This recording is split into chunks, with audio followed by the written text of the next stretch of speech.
I'd like to try and make a little bit of a following, if I can, just on certain matters that I'm talking about here. But there's probably a lot of demonic or satanic interference with how many people my messages reach at the moment, and let that be rebuked in Jesus' name. So,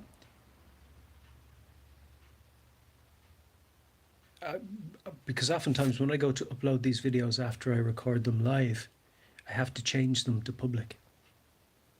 Now, why would they automatically go to private when they're already live? Doesn't make sense, does it? And why would one of my YouTube videos get nearly 500 likes and views, or 500 views, but the rest of them get about 12? It doesn't make sense, does it? Because I have over 700 subscribers. It doesn't make sense that the videos would only be getting 12 views. Does it? Or 20 or whatever. Unless there's some kind of algorithmical intervention or block preventing my messages from getting out there. Because they've been trying to isolate me here for a long time now. Satan has been trying to hide me away here. One way, shape or form.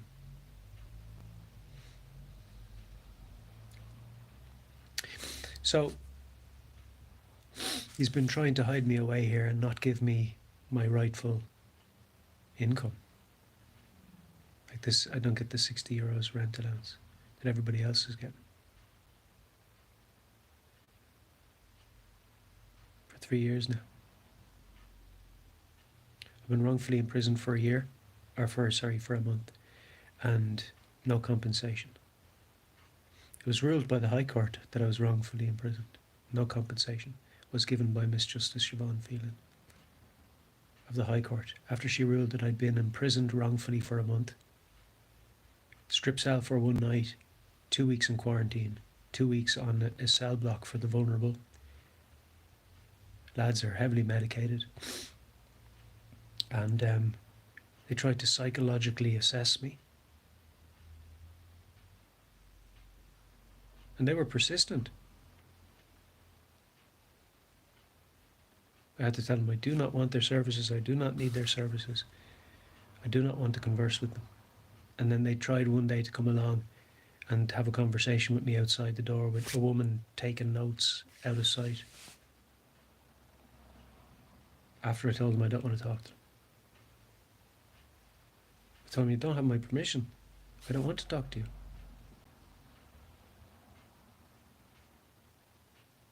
And then eventually said, right, well, this conversation's over then, and they left. Because they acknowledged my rights.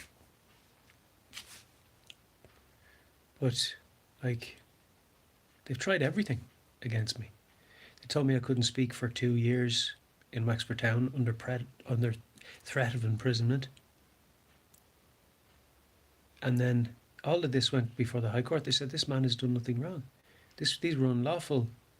These were injustices against him, perpetrated by the state, and no compensation was made. After years and years of court and trial and persecution and imprisonment, no compensation. That shows you the hand. That shows you the conspiratorial effort to oppress and persecute me, even to the level of High Court and Court of Appeal in Ireland. They've only carried the injustice by not compensating me. They've only carried it on further after acknowledging it and identifying it. And that's what demons do. Demons acknowledge and identify the harm and wouldn't let you forget it, because they know that it creates negative thought cycles. But at this stage, I'm only exposing the corruption within our government, within our state, which is right to do. Society needs many guides. So, not least of all because society has many guides that would lead it astray. So, So if there are many, perhaps their voice will be heard against those who would mean evil to your household. So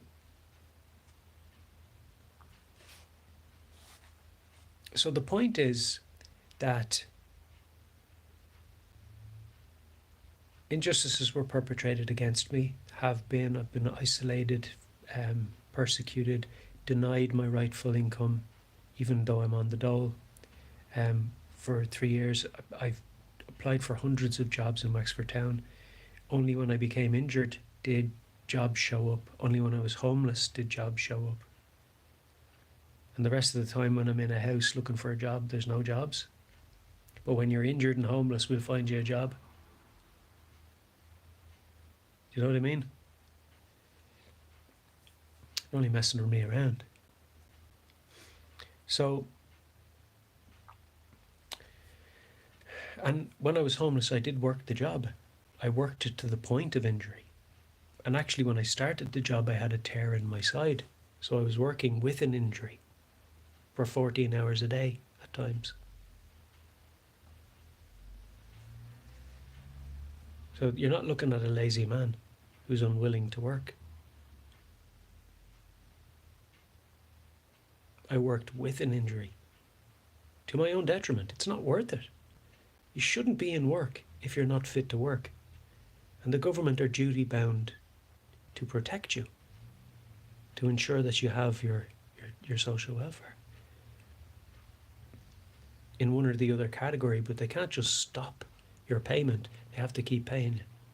And so when you're on the housing list in Wexford Town and you're seeking like accommodation so that you can utilise the housing assistance payment, I've gone to the council, I've given them all the information that they need to extend the payment here to me.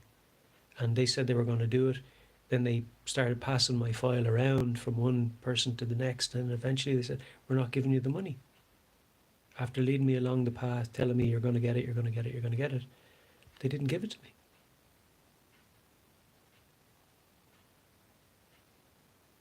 But they should have. 3 years ago, if not longer. I think it's about 3.5 years ago now. They should have given it to me here. There's no reason why they shouldn't give it to me here. I've provided them with all the information they need. They've spoken to the agent here, but they chose to deny me the payment anyway. Oh yeah, we're satisfied. No, we're not satisfied. They said they were satisfied. They had all they needed from me. And the agent was engaging with them and not denying them any information.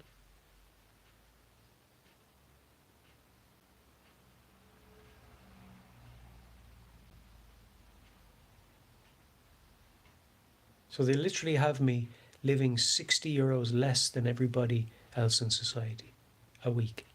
That's a big chunk of money. When they're already saying that people are, that the cost of living is crazy and people are living under, the poverty line. So they're topping up their money. They won't even give me the rent allowance that I'm lawfully due here. For 3 years, that's why I ended up homeless. Because I didn't have enough money for food. I'd stretched it really to as far as I could stretch it. I was eating only potatoes and wearing one pair of clothes, and winter was coming and I needed to buy clothes. So I had to leave the room. And then 6 months I was on the street. No emergency accommodation was given to me, even after I went to the housing unit, the emergency housing unit in the council, and was engaging with the man there. They left me out in the cold in -5 degrees. -5. -5. Defecating in plastic bags.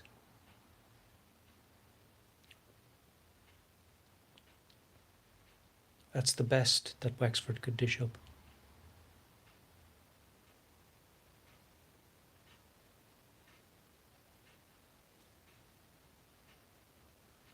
I was probably the only man in Wexford out in -5.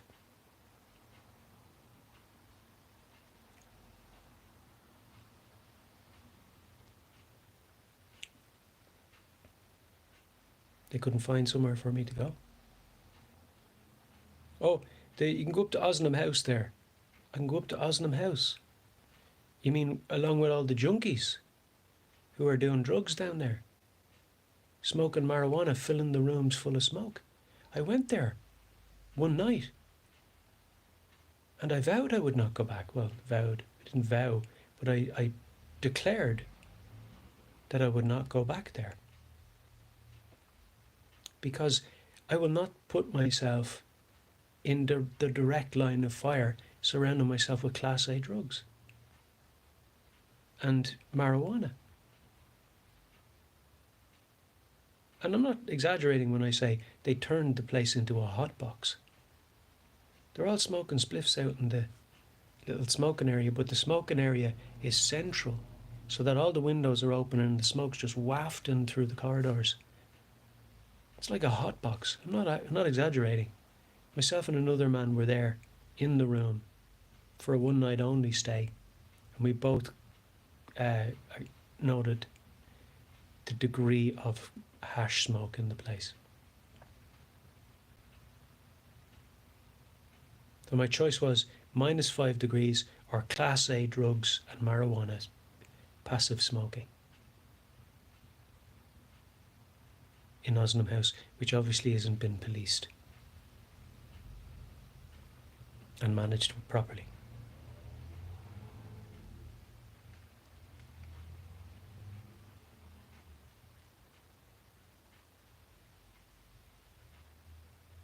So I stayed out in -5. And the emergency housing unit absolutely denied any access to other accommodation that they're making available to others in the form of hotel room or B&B or whatever. They knew there was a cold front coming. They knew there was a blast from the colder regions coming across. Cold front. They knew it was going to freeze over. And I had pleaded with them.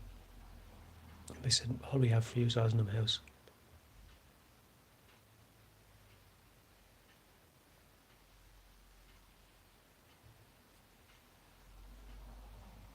At your own cost. €70.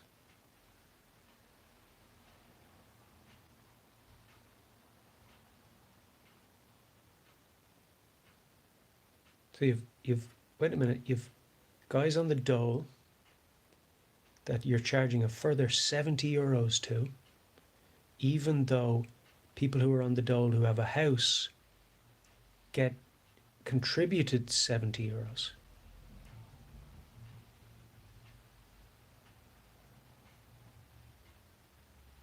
They say, yeah, but you're getting your food, all your food. I can't eat that food.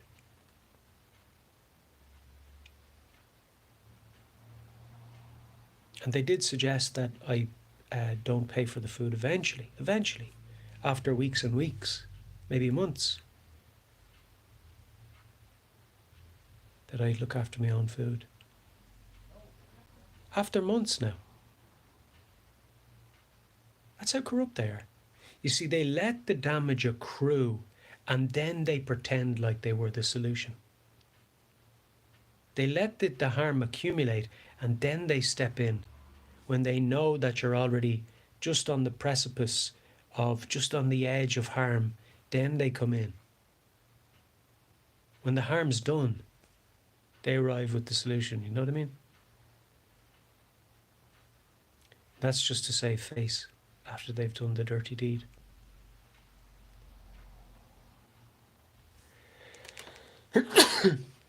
It's all calculated harm that they try to mask. So people who are getting social welfare and rent allowance turn into people who are getting social welfare and paying for their accommodation when they become homeless. So the homeless pay for their accommodation, but people with houses get paid.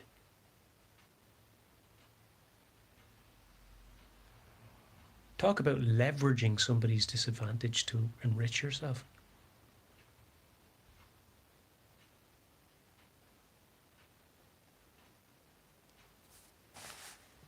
Blessings in Jesus' name.